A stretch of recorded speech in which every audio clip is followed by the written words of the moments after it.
बिस्मिल्लाहिर्रहमानिर्रहीम अस्सलातु वस्सलामु अलैका या रसूल अल्लाह। वाक़या करबला से जो हमें पैगाम मिलता है उसके मौजू पर कुछ बातें आप समाअत फरमा रहे हैं। वाक़या करबला से एक हमें पैगाम मिलता है कि इमाम हुसैन रज़ी अल्लाह तआला अन्हु ने जो इतनी बड़ी कुर्बानी दी थी वो किस लिए दी थी? वो तक़वा की बका के लिए दी थी। किस लिए दी थी? कि जो यज़ीद था वो फासिक और फाजिर था, वो शराब पीने वाला था, वो नाच गाने देखने वाला था, वो अल्लाह ताला की हदों को तोड़ने वाला था। उसके दौर में बहनों ने भाइयों से निकाह किए, वो दीन को बदलने वाला था, फासिक और फाजिर था। इमाम हुसैन ने इसलिए उसकी बैअत नहीं की कि वो फासिक और फाजिर था, वो तक़वा पर नहीं था।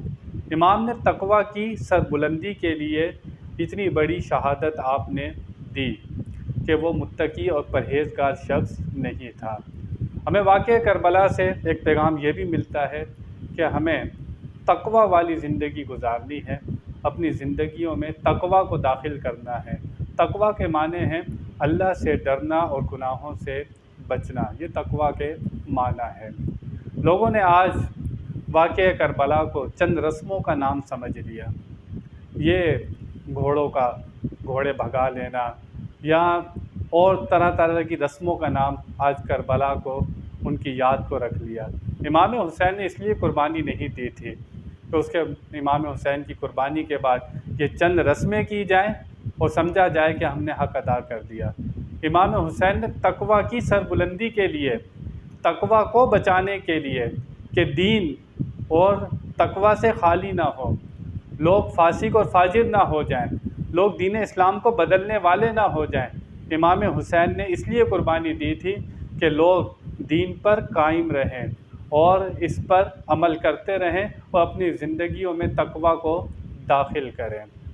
तो हमें यह करबला से पैगाम मिलता है कि हम तक़वा वाली ज़िंदगी गुजारें। तक़वा वाली ज़िंदगी क्या होती है?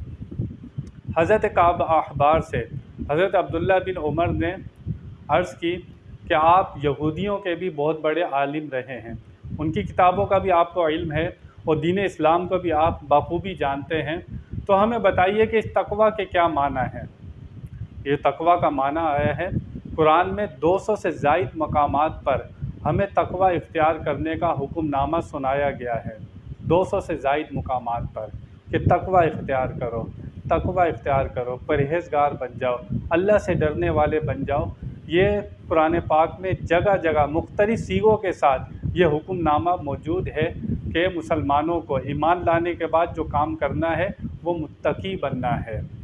तो काब अखबार से हज़रत अब्दुल्ला बिन उमर ने पूछा कि इस तक़वा के माना क्या है, हमें माना समझा दें कि इसका सही मफ़हूम क्या है। तो हज़रत काब अखबार ने फरमाया, क्या ऐसी वादी से गुज़रे हो कि ऐसी वादी हो कि दोनों तरफ झाड़ियाँ हो कांटेदार, तो तुम फिर उस रास्ते से कैसे गुज़रते हो? हज़रत अब्दुल्ला बिन उमर ने कहा कि वो जो रास्ता होता है दोनों तरफ झाड़ियाँ होती हैं, तो अपने कपड़ों को समेट लेते हैं और बचते बचाते वहाँ से निकल जाते हैं कि कोई कांटा हमारे कपड़ों में चुभकर उसे तार तार ना कर दे, हम बच बचा कर वहाँ से गुज़र जाते हैं।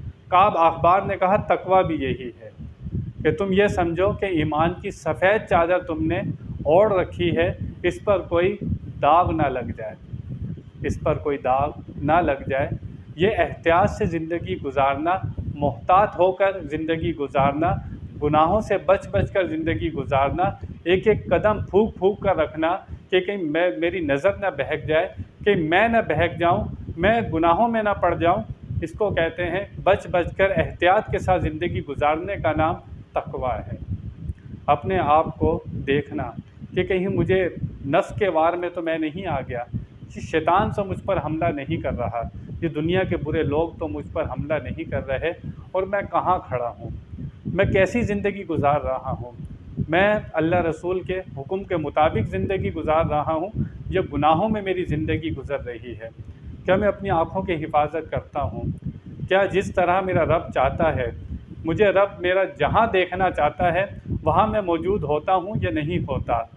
तो ये तक़वा के मुख्तलिफ़ माना हैं। जहाँ मेरा रब मुझे देखना चाहता है मैं वहाँ पर मौजूद हूँ। मेरा रब मुझे मस्जिद में देखना चाहता है, मेरा रब चाहता है कि मैं उसके बंदों की मदद करूँ, मेरा रब वहाँ मुझे देखना चाहता है। मेरा रब ये नहीं चाहता कि मैं किसी की जायदाद पर कब्ज़ा कर दूँ, किसी का दिल दुखा दूँ और किसी का माल हड़प कर लूँ, मैं सूद का कारोबार करूँ, मैं किसी को धोखा दूँ, किसी के साथ फ़राड करूँ, ये मेरा रब नहीं चाहता। तो मेरा रब जहाँ मुझे देखना चाहता है मैं वहाँ पाया जाऊँ, ये तकवा है। तो इमाम हुसैन ने जो इतनी बड़ी कुर्बानी दी थी, ये चंद रस्मों के लिए कुर्बानी नहीं दी थी जो आज लोग रस्में अदा करते हैं और तरह तरह की बेहुदा रस्में करते हैं और ये समझते हैं कि हमने बहुत बड़ा तीर मार दिया और हमने जो कुर्बानी दी थी उसका हक़ अदा कर दिया। इमाम हुसैन ने इसलिए कुर्बानी नहीं दी थी, इमाम हुसैन ने दीन बचाने के लिए कुर्बानी दी थी और इसलिए कुर्बानी दी थी कि लोग फासिक और फाजिर के पीछे ना लगें, लोग ऐसे शख्स के पीछे ना पड़ें जो फासिक और फाजिर हो, जो दीन को बदलने वाला हो और लोग तकवा से खाली हो जाएं। आज लोग तकवा से खाली होते जा रहे हैं और अपने आप को हुसैनी कहते हैं। हुसैनी वही है, इमाम हुसैन को मानने वाला वही है जो उनके रास्ते पर चलता है, जो उनकी बातों को अपनाता है, खाली ज़बानी कलामी और ये दावे नहीं करता बल्कि अपने अंदर अमल को, किरदार को अच्छा करता है। तो हमें ये वाक़या करबला से ये पैगाम मिलते हैं, इनको हम अपनी ज़िंदगियों में अगर नाफिज करें तो हमारी ज़िंदगी और किरदार ऐसा हो जाएगा जो हमें जन्नत में ले जाएगा। वाक़या करबला से एक पैगाम मिलता है कि अदब और ताज़ीम, अगर अदब अल्लाह के प्यारों का, अहले बैत का, सहाबा का, औलिया अल्लाह का, अल्लाह रसूल का अगर अदब नहीं है, कोई ताज़ीम नहीं है, तो फिर हमारी नमाज नहीं है, अज़ान नहीं है। अल्लाह ताला हमें अदब अता फ़रमाए और ताज़ीम अता फ़रमाए। बयान में कोई गलती हुई अल्लाह की बारगाह में तौबा करता हूँ। व आखिरु दावाना अनिल हम्दुलिल्लाहि रब्बिल आलमीन।